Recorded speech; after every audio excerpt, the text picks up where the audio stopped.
계속해서 하이델베르그 교리문답 12강을 하도록 하겠습니다. 교재는 50페이지입니다.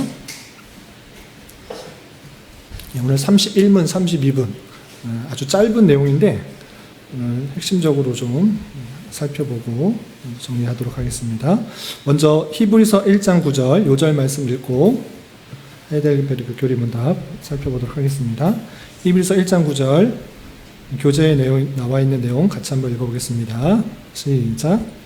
주께서 의를 사랑하시고 불법을 미워하셨으니 그러므로 하나님 곧 주의 하나님이 즐거움의 기름을 주께 부어 주를 동료들보다 뛰어나게 하셨도다 하였고, 여기서 표현해 보면 주께서 기름을 부음을 받으셨다 이런 표현이 있는데 이 기름 부음의 뜻이 무엇인지 오늘 살펴보는 시간을 갖도록 하겠습니다.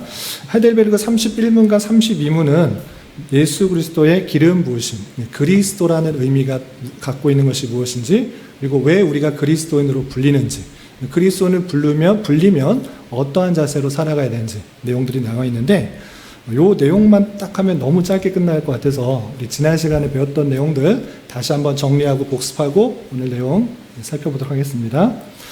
우리가 하이델베르그 요리문답을 통해서 가장 잘 깨달을 수 있는 것이 무엇인가? 1문에 잘 요약되어 있습니다.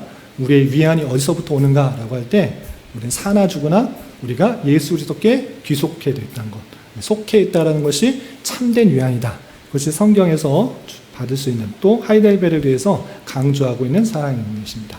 그래서 우리는 이것을 어떻게 할 수 있는가, 또는 어떤 방식으로 알 수 있는가 라고 할 때 세 가지로 성경을 나누어서 표현할 수 있는데, 첫 번째는 성경 말씀을 통해서 우리가 얼마나 죄인이고 또 죄와 비참 가운데 있다라는 것을 알아가는 것이 중요하고, 또 두 번째로 해야 될 것은 죄와 비참 가운데서 어떻게 구속받는가, 어떻게 구원받는가, 그리고 구원받은 백성으로서 어떠한 삶을 살아가야 되는가, 그것이 성경에서 강조하고 있는 내용의 정리된 내용이고, 또 하이델베르그 교리문답을 통해서 잘 설명해 주고 있는 것입니다. 전체 내용이 이 세 부분으로 구성되어 있다 하는 것입니다. 그렇다면 우리가 어떻게 죄와 비참 가운데 있는가라는 것을 깨달을 때 그냥 갑자기 생각해서 떠오르는 것이 아니라 하나님 말씀, 하나님 율법을 비춰봤을 때 우리가 참 죄인이다, 참 비참한 가운데 있다라는 것을 깨달을 수 있는 것입니다. 하나님의 율법이 무엇인데 우리가 죄와 비참 가운데 있다라는 것을 알 수 있는가라고 할 때 하나님의 말씀은 두 가지로 요약할 수 있는데, 그것은 하나님 사랑과 이웃 사랑이다.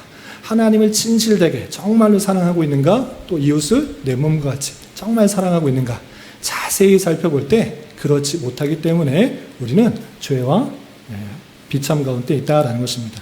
그렇다면 처음부터 우리가 그런 죄와 비참 가운데 있는가라고 했을 때 첫사람 아담과 하와는 그렇지 않지만 첫사람 아담과 하와의 죄로 말미암아 그 모든 인류가 죄와 비참 가운데 있다라는 것을 알려주고 있는 것입니다.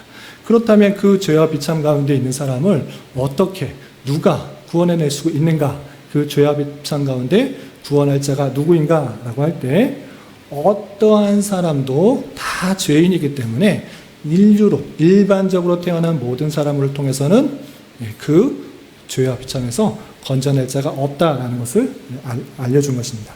그래서 또 다른 중보자가 되어야 되는데, 또 다른 중보자가 우리를 죄와 비참 가운데 건져내야 되는데, 그 중보자의 성격은 무엇인가? 껐다 키면 될 것 같거든요. 되고 있어요? 죄송합니다.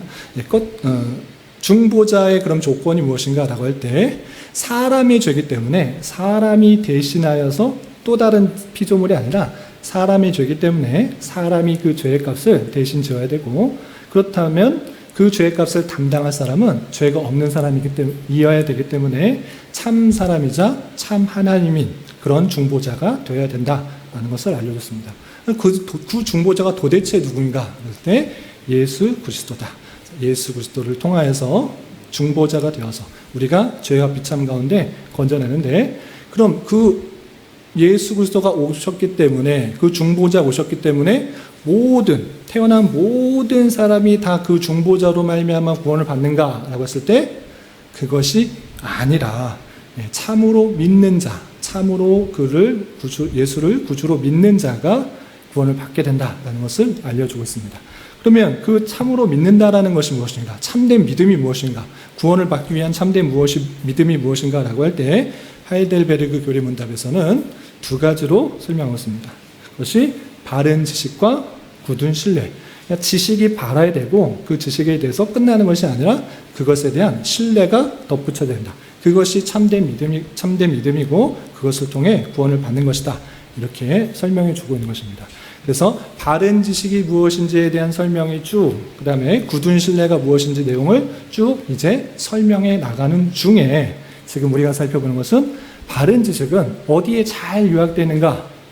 그것은 사도신경, 복음이라고 할 수 있는데 그 복음은 사도신경에 잘 정리되어 있다라고 하는 것입니다. 그래서 우리가 사도신경을 통해서 바른 지식을 잘 정리하고 있는 것입니다. 예배 때마다 그냥 아무 생각 없이 그냥 줌을 외우듯이 줄줄줄줄 외우는 것이 아니라 그것이 담고 있는 깊은 뜻, 바른 뜻을 잘 깨달아서 진정한 나의 믿음으로 고백될 때 그것이 의미가 있다라고 할 수 있는데 그 사도신경의 내용을 쭉 살펴보는 것입니다. 사도신경도 세 부분을 나눠서 성부, 성자, 성령 그 삼위일체 하나님에 대해서 설명하고 있고 성부 하나님에 대해서는 창조, 전능하신 창조주 그리고 그가 섭리하시는 것 그것을 깨달아야 된다라고 표현하고 있고 그리고 성자 하나님에 대해서는 아주 길게 29문부터 52문까지 단어 하나하나 쪼개가면서 그게 무슨 뜻인지를 설명해 주고 있는 것입니다.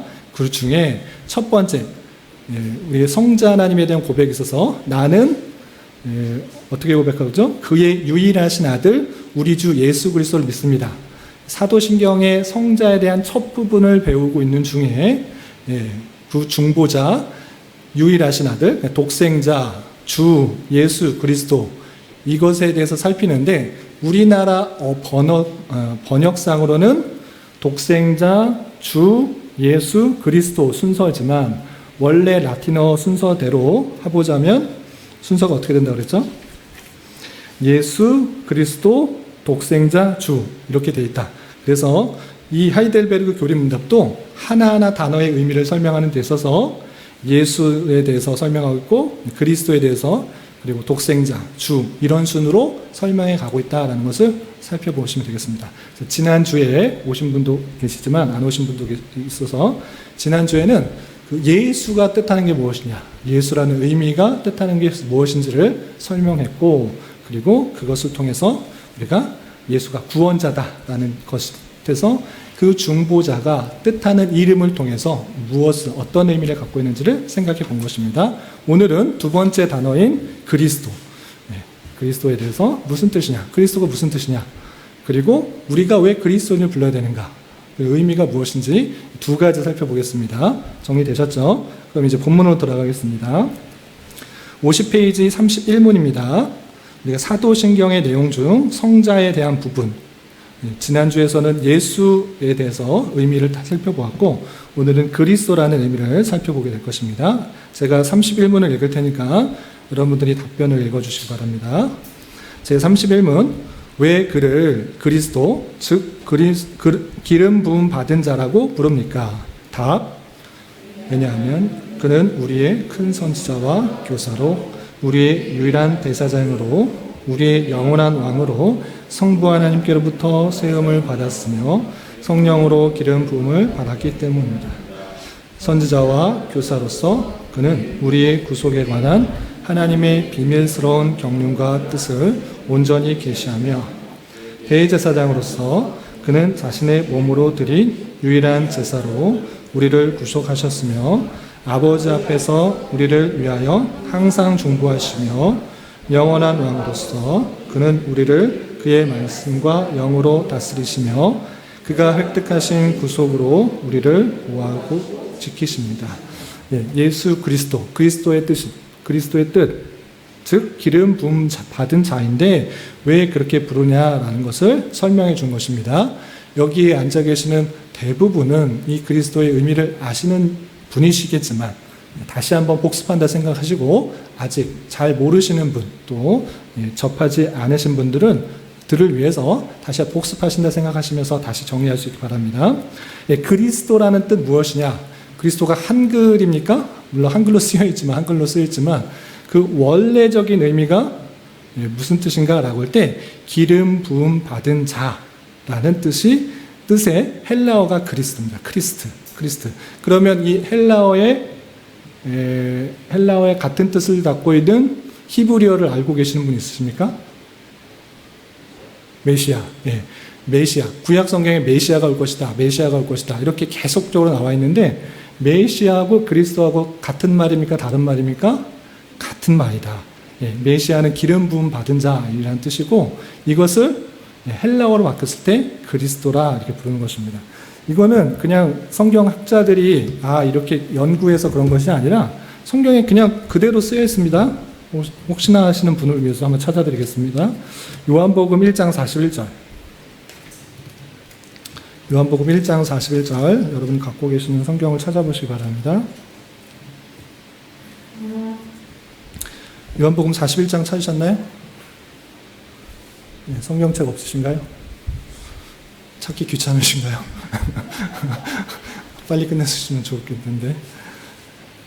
너무 짧게 끝날 것 같아서 조금 찾아보고 좀 생각해보고 하는 시간을 갖게. 요한복음 1장 41절. 1장 41절. 같이 한번 읽어보겠습니다. 시작. 그가 먼저 자기의 형제 시몬을 찾아 말하되 우리가 메시아를 만났다 하고 메시아는 번역하면 그리스도라. 메시아 이것은 히브리어인데 뜻이 기름 부음을 받은 자라는 그런 뜻입니다. 근데 번역하면 헬라어로 지금 쓰는 말로 번역하면 그리스도다. 그러니까 메시아가 그리스도다. 같은 말이다라고 성경에 써야 있는 것입니다. 한 군데만 있는가? 또 이런 표현이 있습니다. 4장 25절. 요한복음 4장 25절. 요한복음 4장 25절. 같이 한번 읽어보겠습니다. 시작. 여자가 이르시되 메시아 곧 그리스도라 하는 이가 오실 줄을 내가 아노니 그가 오시면 모든 것을 우리에게 알려주시리이다. 여기서 메시아 곧 그리스도. 메시아가 곧 그리스도다. 메시아는 히브리어고 헬라어로는 그리스도다. 이렇게 표현하고 있는 것입니다. 그래서 메시아와 그리스도 같은 말인데 히브리어냐 헬라어냐 그런 차이가 있는 것이고 뜻은 한글로 쓰여 있는 대로 기름 부음을 받은 자라는 그런 뜻입니다. 그럼 기름 부음 받은 자, 왜 예수가 기름 부음 받은 자인가? 그것에 대해서 이렇게 잘 설명하고 있는 것입니다. 구약 시대에는 기름 부음 받은 자가 셋이 있었는데 잘 아시다시피 어떤 사람들이죠? 선지자, 제사장, 왕. 이 사람들은 특별히 기름 부음을 통하여서 직분을 세우는 것입니다. 그래서 이 직분이 하나님으로부터 세움을 받은 것이라는 것을 좀 세레모니식으로 기름을 부어서 제사장 또는 선지자, 왕으로서의 직분을 허락했던 것입니다. 이렇게 직분을 가진 의미로서 예수가 그리스도인데 이 메시아, 그리스도가 갖고 있는 의미가 무엇인가? 그것이 다음과 같이 선지자의 역할을 하는 것이고 또 제사장의 역할을 하는 것이고 또 왕으로서 역할을 하는 것이다 라는 것을 알려주고 있는데 그것의 설명을 우르시누스는 다음과 같이 설명하고 있는 것입니다. 제가 글을 읽으면서 설명하겠습니다. 왜 기름 부음 받은 자 그리스도 또 메시아라고 하느냐라고 할 때 그가 우리의 큰 선지자와 교사의 역할을 하는 것이고 또 우리의 유일한 대제사장의 역할을 하셨고 또 우리의 영원한 왕으로서 성부 하나님께부터 세움을 받았으며 성령으로 기름을 받았기 때문입니다. 그러니까 구약시대에 기름 부음을 받았던 선지자, 대제사장, 왕 이것들을 하신 분이시고 실제로 성령으로 기름 부음을 받았다라는 것입니다. 그 내용이 그냥 우르시누스가 지어낸 것이 아니라 성경에 있는 다양한 표현들을 통하여서 이렇게 말할 수 있다는 것입니다. 먼저 성령으로 기름 부음을 받았다는 표현이 진짜 있는가? 예수께서 정말 성령의 기름 부음을 받았는가? 표현되고 있는 것입니다. 히브리서 1장 9절 첫 번째 관련 구절에 있는 내용들 같이 한번 읽어보겠습니다. 시작. 주께서 의를 사랑하시고 불법을 미워하셨으니 그러므로 하나님 곧 주의 하나님이 즐거움의 기름을 주께 부어 주를 동료들보다 뛰어나게 하셨도다 하였고 기름을 주께 부어 라는 표현이 등장하고 있는 것입니다. 그래서 그 기름 부은 받은 그 자의 모습, 크리스트라고 표현할 수 있다라는 것입니다. 일단 성령으로 기름 부음 받았다라는 것을 우리는 표현할 수가 있고, 그러면 정말 선지자의 사역을, 대제사장으로 사역을, 영원한 대제사장으로서의 사역을 하셨는가? 성경을 잘 읽어보면 그 세 가지 직분의 사역을 하셨는데 다 될 수는 없고 한 가지씩만 살펴보겠습니다. 첫 번째, 선지자로서의 역할을 하셨는가? 신명기 예언에 의해서 앞으로 올 그 메시아가, 기름 부음 받은 자가 선지자의 역할을 할 것이다 라는 것을 예언하고 있는 말씀을 살펴보겠습니다. 신명기 18장 15절 두 번째 구절입니다. 같이 한번 읽어보겠습니다. 시작. 내 하나님 여호와께서 너희 가운데 내 형제 중에서 너를 위하여 나와 같은 선지자 하나를 일으키시리니 너희는 그의 말을 들을지니라. 모세가 아주 좋은 지도자로서의 역할을 했습니다. 그런데 특별히 하나님께서 주신 말씀을 받아 그것을 전달하는 교사로서의, 하나님의 말씀을 전달하는, 율법을 전달하는 역할들을 잘 했습니다. 그런데 나는 모형, 그림자에 불과하다. 진짜 메시아는 나와 같이 선지자의 역할을 한 좋은 교사로서 하나님의 말씀을 잘 알려주고 깨닫게 해주실 그분을 보내실 것이다라고 예언을 했던 것입니다. 그래서 구약에 예언된 선지자의 역할을 하는 그 사람, 그 그리스도의 예언이 있고, 그것을 실제로 예수님께서 오셔서 돌아다니시면서 3년여간의 그런 공생애 동안에 하나님의 말씀을 계속적으로 가르치시는 역할을 했던 것입니다. 산상수훈이나 아니면 그 밖에 여러 가지 교훈들, 그 말씀들로 가르치셨기 때문에 선지자 또는 교사로서의 역할들을 하셨다라는 것을 알 수 있습니다. 그리고 두 번째는 영원한 왕으로서의 모습들, 영원한 왕의 모습들이 어디 등장하는가 했을 때,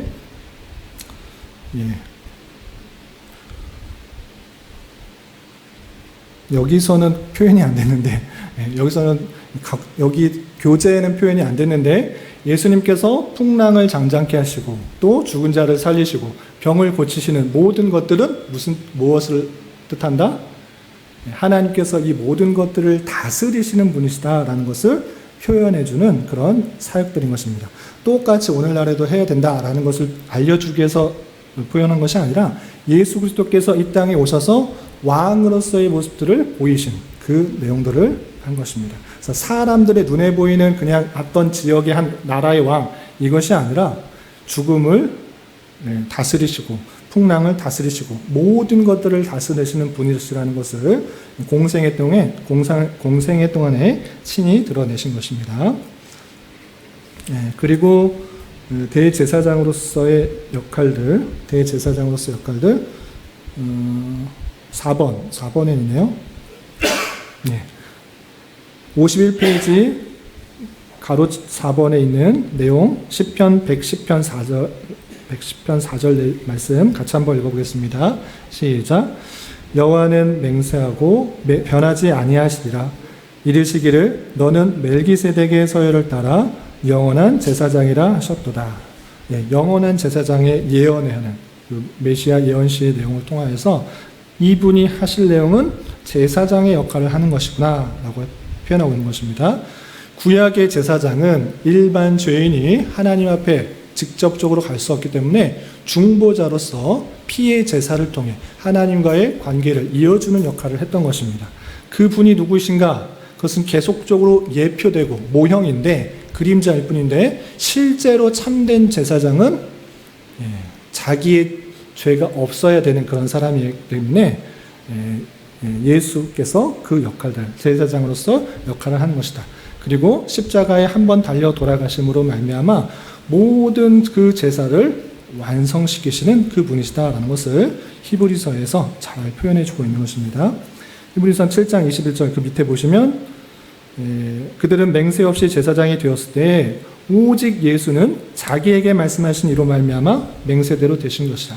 주께서 맹세하시고 뉘우치지 아니하시리니 내가 영원히 제사장이라 하셨도다. 이렇게 표현하면서 주님께서 제사장으로서 자신을 희생함으로 말미암아 하나님과의 관계를 이어주는 참 제사장, 영원한 제사장, 이것을 보이셨다.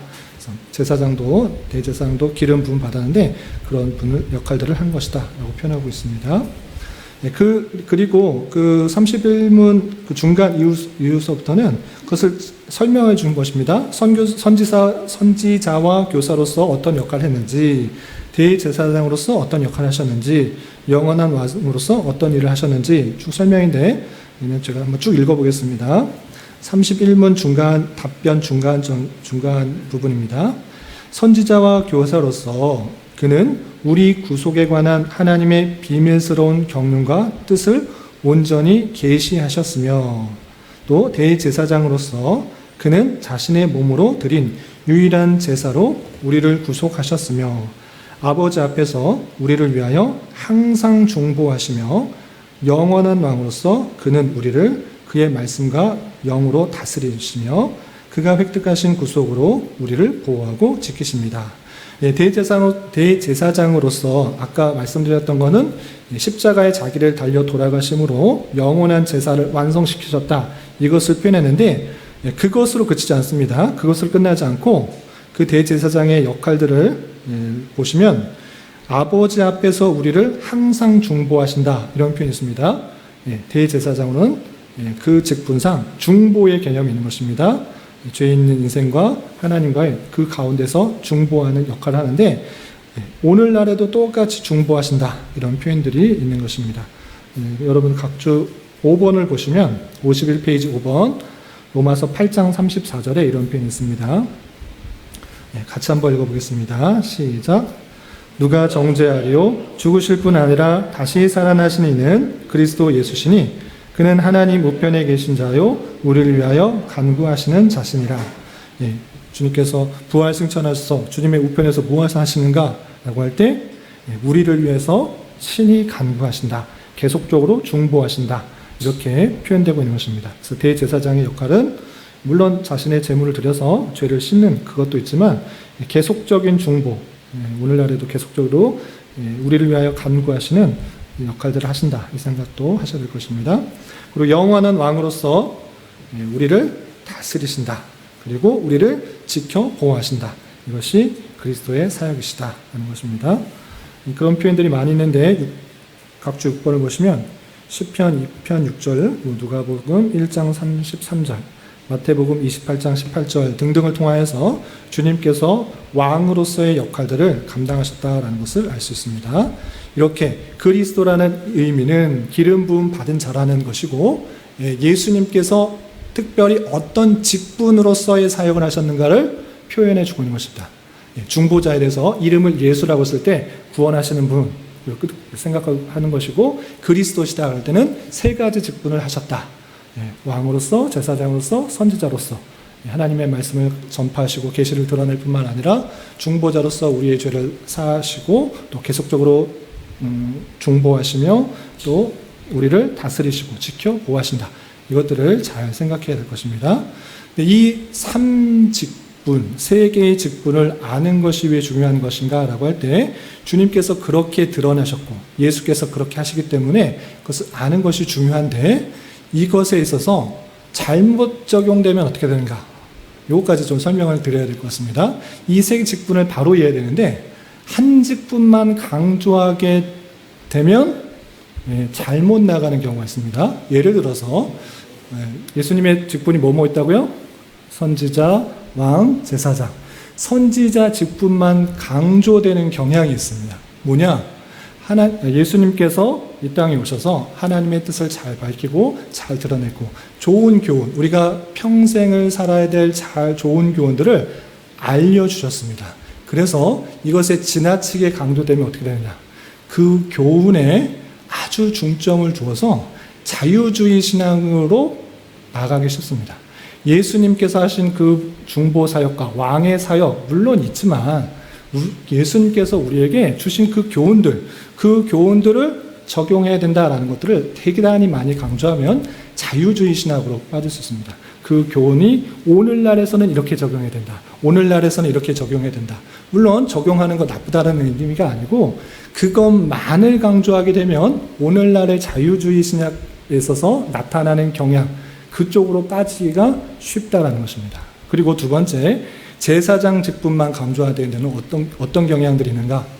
주님께서 제사장 직분을 잘 감당하셨습니다. 예수님께서 십자가에 달려 돌아가시고 우리의 죄를 담당하시고 우리를 죄의 사함을 주시고 의롭다 여겨주시고 구원하셨습니다. 아주 중요한 사역이고 핵심적인 사역입니다. 그런데 이것만 강조하는 경향이 또 있습니다. 어떤 경향입니까? 복음주의 경향입니다. 복음주의는 예수님께서 십자가에 달려 돌아가시고 우리가 구원받았다. 그것이 물론 아주 중요한 사역이지만 그것만을 강조하는 경향이 있습니다. 그래서 찬양도 예수님의 보혈, 예수님의 십자가 이런 것에 너무 중점을 두어서 찬양하는 경향으로 드러납니다. 그것이 아니다라는 것은 아니지만 그것만을 집중하게 되다 보면 예수님께서 하셨던 교훈이나 예수님께서 하셨던 왕의 사역들이 위축되는 경향이 있기 때문에 우리가 미리 알아두고 이 세 개가 우열이 있는 것이 아니라 함께 같이 강조되어야 될 사역이다라는 것을 강조하는 것입니다. 그래서 선지자직, 교훈과 가르침에다만 방점을 두면 자유주의 신학으로 빠질 염려가 있으며 또 예수님의 십자가 사역에 중점을 두다 보면 복음주의 경향으로 예수님 믿고 구원받고 우리 재산 받고 그것만 찬양하려는 경향, 그 외에 나머지 것들은 별로 안 중요해. 그냥 구원받고 내가 그냥 살면 돼. 이런 것만 생각하는 경향이 있는데 복음주의 경향으로 나가기 쉽다라는 것을 경계해야 될 것이고 또 왕직만 강조한다 보면 하나님께서 다스리시고 또 천년왕국에 대한 왕직만 강조하는 경향들은 이 뒤에 요한계시록의 천년왕국을 좀 다르게 해석하고 또 주님께서 다시 오실 그 재림의 왕을 너무나 집착한 나머지 종말론적인 경향으로 빠지기가 쉽습니다. 다 그렇다는 건 아닌데 그런 경향으로 나타나는 경향이 종종 있습니다. 천년왕국, 주님의 다스림, 온전한 다스림, 우리는 그것에 더 신경 써야 된다. 주님께서 다시 오셔서 또 천년왕국 이루실 것을 기대하기 때문에 우리는 그것에 더 신경 써야 된다라고 나가는 경향이 종종 드러납니다. 모두가 그런 것은 아니지만 그렇게 나타날 수도 있는 것입니다. 그래서 종말론자, 그러니까 재림의 시기를 따지면서 종말을 기대하는 또 천년왕국의 시대를 따지면서 그것을 강조하는 경향으로 종종 나타납니다. 그러니까 우리는 이 세 직분을 함께 균형 있게 바로 이해해서 우리는 성경 전체를 바르게 이해해야 되는 것입니다. 이해되시죠? 여기까지가 그리스도, 기름 부음 받은 자의 뜻인 것입니다. 다 아는 내용인데 제가 또 열을 내면서 설명을 했습니다. 다시 한번 정리할 수 있길 바라고 그렇다면 32문 예수님은 그리스도다. 예수님께서 그 기름 부음 받은 자다. 예수님께서 왕, 제사장, 선지자의 직분을 하셨다. 그가 메시아, 우리를 구원할 자다.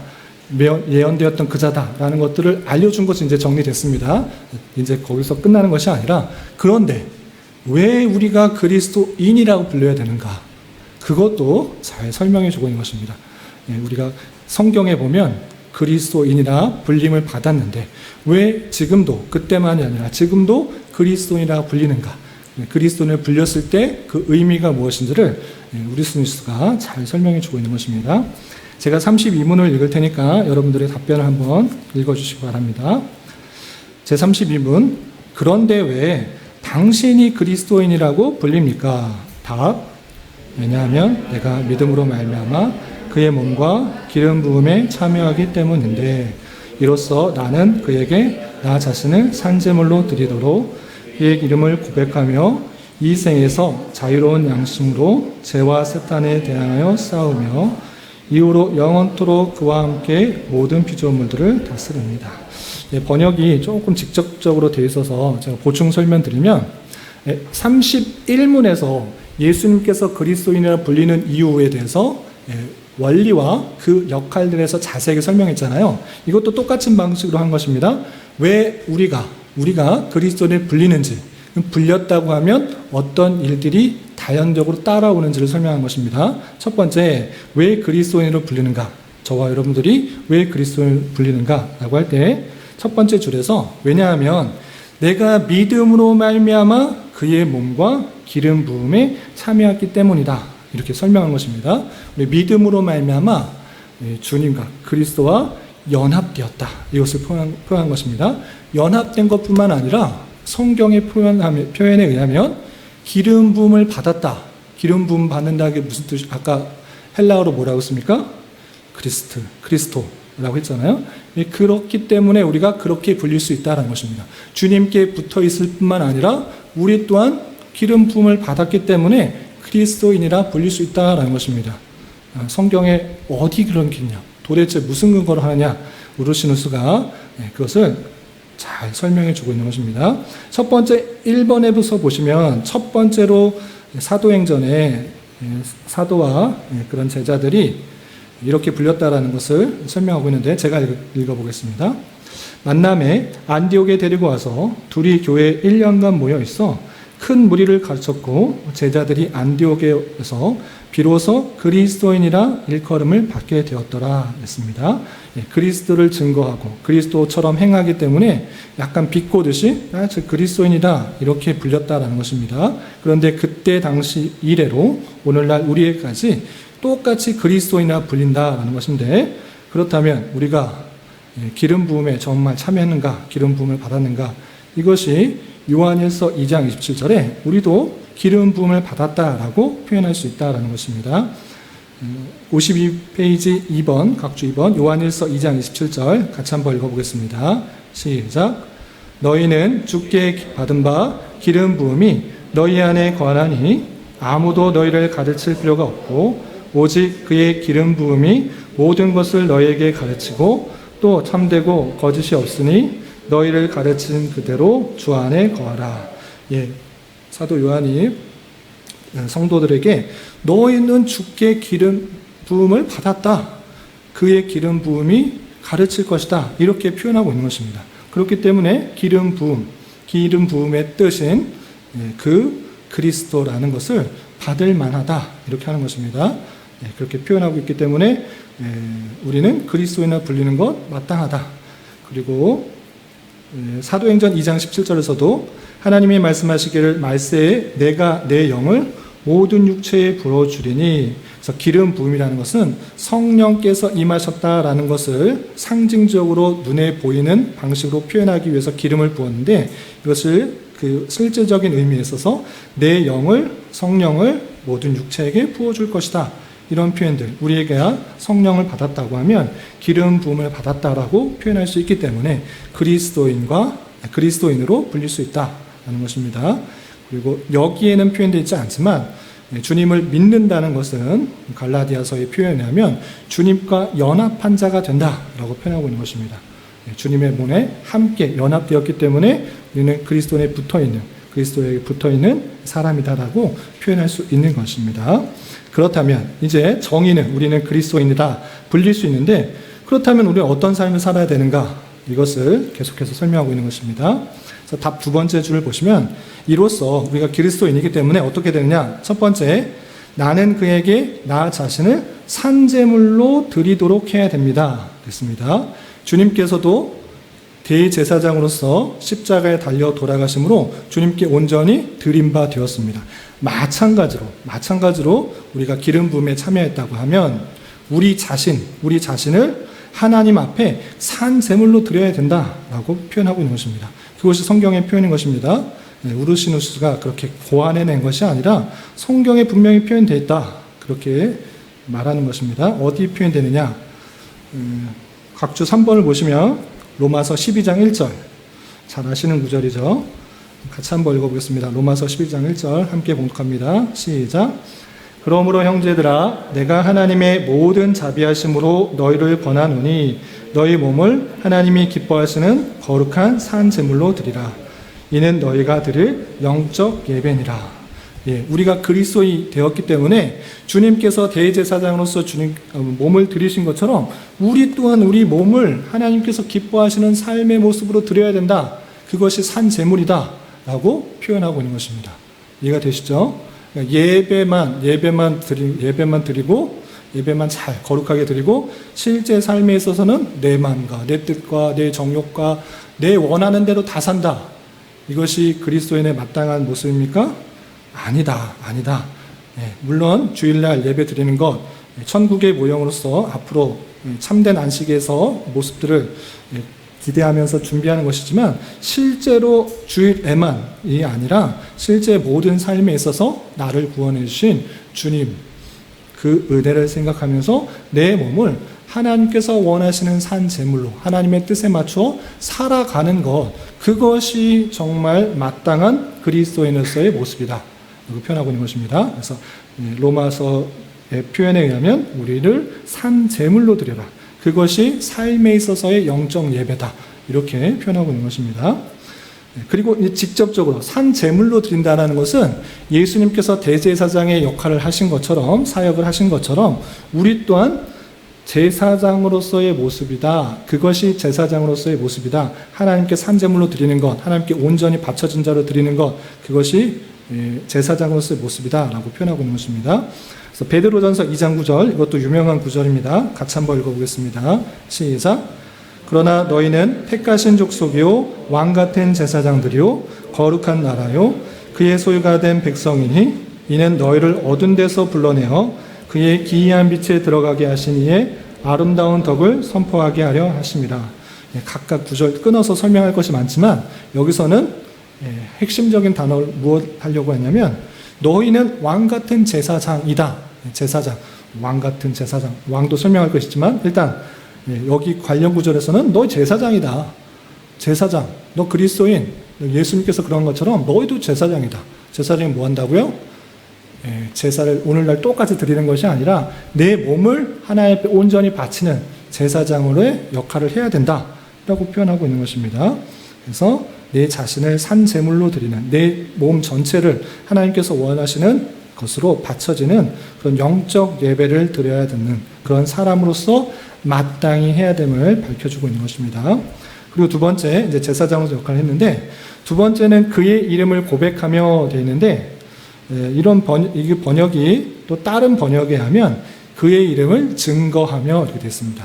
이름을 고백하거나 증거하는 것, 이것은 어떤 사역과 관련이 있는 것이겠습니까? 선지자로서의 사역들을 감당하는 것입니다. 선지자로서 예수 그리스도께서 누구인지를 증거 또는 고백하는 것, 이것이 선지자로서의 사명들이 있는 것입니다. 그래서 관련 구절 여러 가지들이 있지만 교재에 있는 것만 보겠습니다. 마가복음 8장 38절, 마가복음 8장 38절 함께 봉독하겠습니다. 시작. 누구든지 이 음란하고 죄 많은 세대에서 나와 내 말을 부끄러워하면 인자도 아버지의 영광으로 거룩한 천사들을 함께 올 때 그 사람을 부끄러워하리라. 그 이름을 고백해야 되는데 부끄러워하면 나도 부끄러워하겠다, 인정 안 하겠다. 많은 사람들 앞에 시인하면 나도 시인하겠다.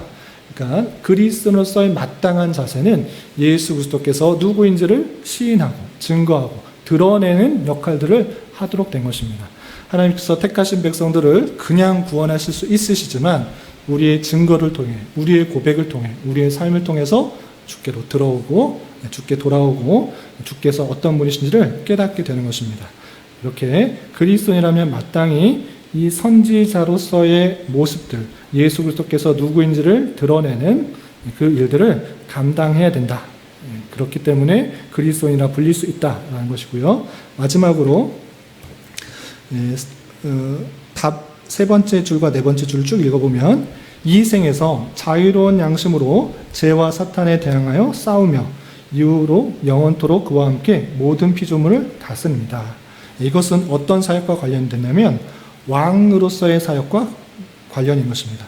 그리스도께서 죄와 사탄의 권세를 이기시고 승리하신 것처럼, 죄와 사망의 권세를 이기시고 승리하신 것처럼, 또 모든 것들을 이기신 것처럼 우리 또한 죄와 사탄에 대항하여 싸우는 것이고, 또한 영원토록 그와 함께 피조물을 다스리는 역할을 하는 것이다. 그래서 왕으로서의 역할이 자연적으로 우리에게 주어진다, 이렇게 표현하고 있는 것입니다. 그렇기 때문에 그리스도인이라 불릴 수 있다. 우리는 그냥 이름만 그리스도인 이렇게 생각하는 것이 아니라 주님께서 그러한 것처럼 우리도 왕으로서, 또 제사장으로서, 또 선지자로서의 역할들을 나름대로, 똑같이는 할 수 없지만 나름대로 감당하는 사람이다라는 것을 깨달아야 된다, 하는 것입니다. 그래서 그리스도인으로서 내가 불린다고 하면 그런 일들을 잘 감당하고 있나 생각해 볼 수가 있는 것입니다. 관련 구절 디모데전서 1장 18절 보면 선한 싸움 싸우며, 또 디모데후서 2장 12절 보면 참으면 또한 함께 왕노릇할 것이요 라고 하면서 우리가 선한 싸움을 싸우고 또 왕노릇하여서 이 세상 모든 만물의 지배를 받는 것이 아니라, 다스림을 받는 것이 아니라 하나님의 뜻대로 다스려가는 역할들을 감당해야 한다, 마땅히 해야 한다.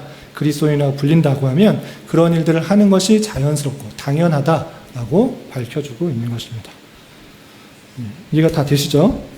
다 아는 내용인데 제가 복습하는 거, 또 정리하는 차원에서 다시 한번 말씀드린 것이고, 오늘은 31문과 32문을 통해서 예수님께서 왜 그리스도라고 불리는지, 그리스도의 뜻이 무엇인지, 또 왜 우리는 그리스도인이라고 불리는지, 또 그 그리스도인이라고 불리면 어떠한 삶을 살아가야 되는지 도전받았습니다. 요약과 다짐 읽고 마치겠습니다. 우리는 성자 하나님을 그리스도, 즉 기름 부음 받은 자라고 부릅니다. 왜냐하면 그가 우리의 선지자와 교사로 대제사장으로 왕으로 세움을 받아 성령으로 기름 부음을 받았기 때문입니다. 또한 우리는 그를 믿음으로 그의 몸과 기름 부음에 참여했기 때문에 이 세상에서 그리스도인으로 불립니다. 그리스도인을 불리기 때문에 또 역할들을, 여러 가지 것들을 해야 될 것입니다. 다짐, 이제 후로는 예수를 그리스도라 부르며 예수를 그리스도라고 믿는 그리스도로서 영원한 나라에 대한 소망을 가지고 이 세상에서 영적 전투를 감당하며 살아야 하겠습니다. 이런 역할들을 잘 감당할 수 있는 저와 여러분 되시기를 주님의 이름으로 부탁을 드립니다. 혹시 여기까지 내용 중에 도움, 보충 설명이 필요하거나 궁금하신 것 있으면 질문하시기 바랍니다. 다 아시는 것으로 아시고 제가 혼자 떠드는 것으로 생각하시고 다 아는데 복습했다 생각하시기 바랍니다. 기도하고 마치겠습니다.